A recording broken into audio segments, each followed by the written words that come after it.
Bueno, y vamos ahora ya a la 32, con lo cual yo creo que acabamos creo que son los tres primeros capítulos del libro que escribí hace un montón de años, ¿verdad? Y que me gusta que lo tengáis así en este formato, que aunque no es exactamente lo mismo que leerlo y poderlo digerir letra a letra, creo que os permite tener una cierta idea de mi planteamiento, de lo que yo pienso que es, de cómo creo que hay que hacer las cosas, etcétera, etcétera, ¿vale? Entonces la pregunta que nos viene ahora es por qué, ya sabido todo eso, por qué debería organizar grupos de psicoterapia grupo analítica y no de otra forma. Bueno, a ver, esto con mucho respeto, eso faltaría que pretendiera que la única forma de trabajar es la mía, ni muchísimo menos, y posiblemente no sea la mejor. Pues la mejor para mí, pero para posiblemente otros muchos no estarían nada de acuerdo que la forma de trabajar que tenemos sea la más científica o la más seria. Vale, perfecto. Entonces, ¿por qué lo grupal? Porque yo creo que hay que primar lo grupal sobre lo individual. No digo que haya momentos, circunstancias particulares que uno necesite una atención individualizada en momentos muy puntuales, pero pensad que creo, y creo, además lo habré dicho en alguna ocasión, y si no lo he dicho, lo digo, aunque se me habrá deslizado porque ya me vais conociendo el percal. Eh, la psicopatología no deja de ser más que la expresión del sufrimiento humano ante las dificultades importantes de comunicación y establecer vínculos de dependencia con su entorno. Y eso puede aparecer de las primeras horas del nacimiento, después del postnacimiento, hasta el final de nuestros días, lógicamente. Evidentemente juegan aspectos biológicos de cada uno, de la constitución de cada quien, las habilidades, etcétera, etcétera. Evidentemente cuesta, pero estas habilidades chocan muchas veces con la conexión con los demás, y cuando uno se percibe no conectado, se percibe apartado de, o se percibe de alguna forma no incluido en el contexto social o grupal al que pertenece, el sufrimiento es enorme. Y esa enormidad cuanto más, se expresa a través de la psicopatología. ¿De acuerdo? Eh, Creo que entonces, ante el sufrimiento individual, normalmente la gente viene individualmente, hay que pensar, vale, yo te atiendo a ti, pero ¿en qué contexto grupal estás? ¿En qué contexto familiar estás?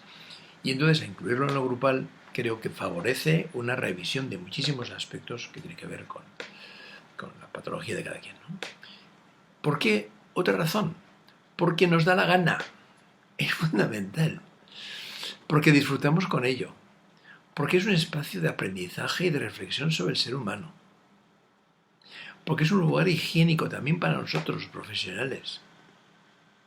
Y porque es la mejor posibilidad que tenemos para ayudar a pacientes a salir del autismo al que le condenan sus síntomas. Pero lo fundamental es porque nos da la gana. No está bien, llevo un grupo porque me ordenan. No, no, no, porque me ordenan o se digiere o se traslada a los pacientes. No va por ahí. Uno tiene que hacer las cosas porque cree en ellas, porque puede hacer ellas, y si a veces uno se ve impuesto con la imposición de llevar a aquel grupo, tiene que hacer una operación interna suficientemente intensa e importante para que aquella imposición se convierta en un placer. Si no, va a ser un fracaso grupal. ¿Y desde qué orientación? A ver, desde la vuestra, es fundamental. Es decir, desde aquellos criterios que vosotros tengáis por vuestra formación, lo que es la psique, lo que es el sufrimiento, lo que es la interacción entre unos y otros. Hay muchísimas personas, muchísimas, muchísimas. De hecho, yo mismo, de mi propia formación, al principio, no creía para nada en la situación grupal.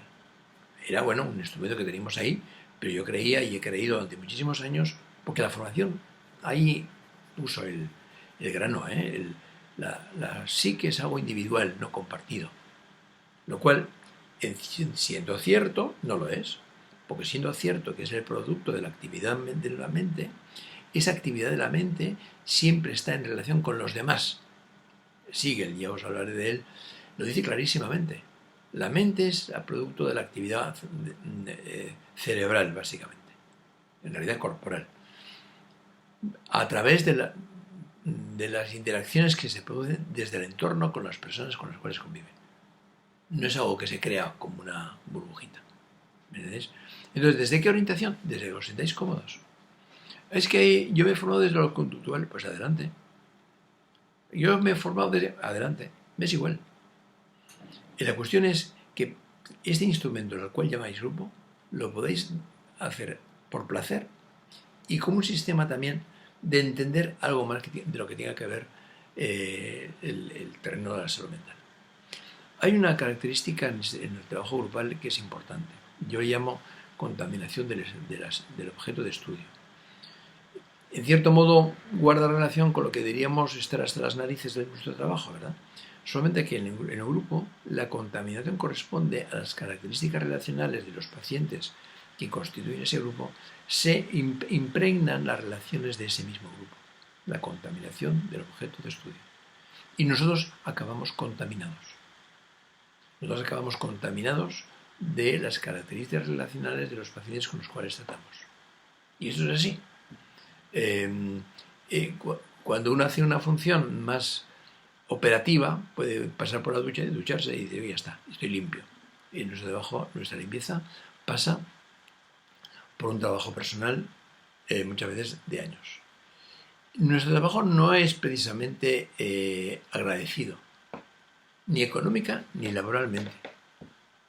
Hombre, no, económicamente ya no es. Con eso no me he comprado yo, vamos, es que ni la tienda de campaña. He trabajado duro y he conseguido dar de comer a mis hijos durante un montón de años, etcétera, etcétera. Pero no lo que me hubiese gustado a mí, como cualquier otro trabajo. Es decir, no es una cosa que dices, joder, es que activas grupos, te forras. No va por ahí. Además, fijaros que en nuestro trabajo, el trabajo de los psicólogos, estar trabajando 40 o más horas semanales con humanos con problemas deja un pozo. Lo he dicho siempre, pero yo no he sabido encontrar la fórmula para que ese pozo no quede en mí. Hay una contaminación constante, porque yo he trabajado 60, 70 horas semanales durante un montón de años. Las 10 horas diarias no me las ha quitado nadie. Eso deja un pozo, y consecuencias más bien negativas, no positivas. Porque uno diría, bueno, pero ¿usted para qué ha vivido? Para trabajar, fundamentalmente, porque me gusta el trabajo, también se ha dicho eso.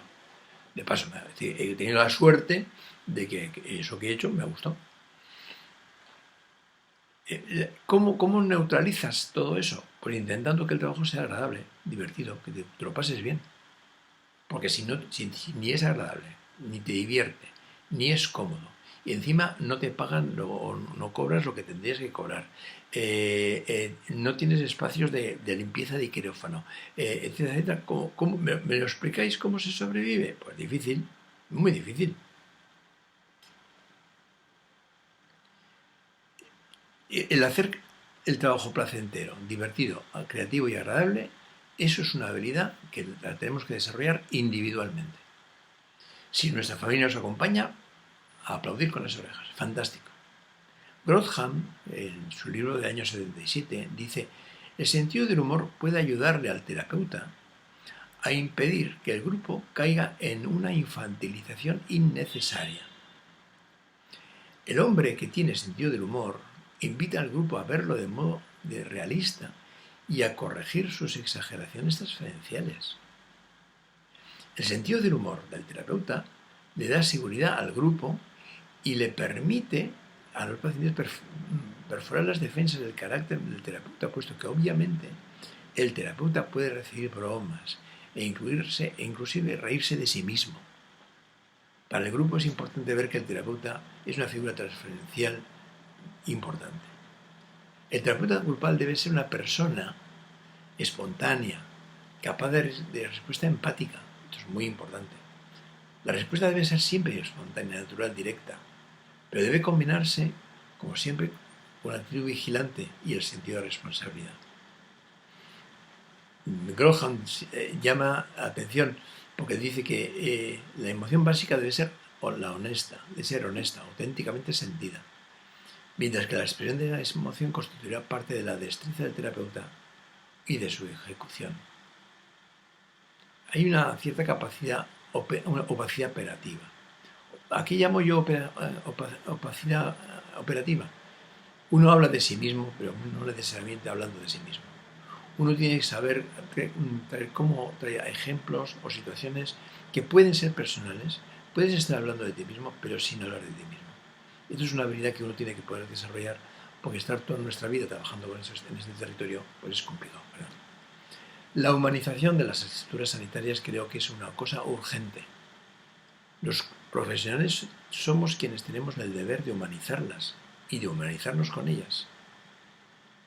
Pensad que el trabajo que hacemos es un trabajo apasionante, pero no solamente comprometido con nuestro trabajo, con los pacientes, sino también con la sociedad.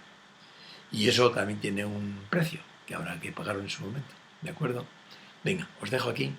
Creo, porque además se me está acabando la batería y me voy a quedar sin eso. Un abrazo.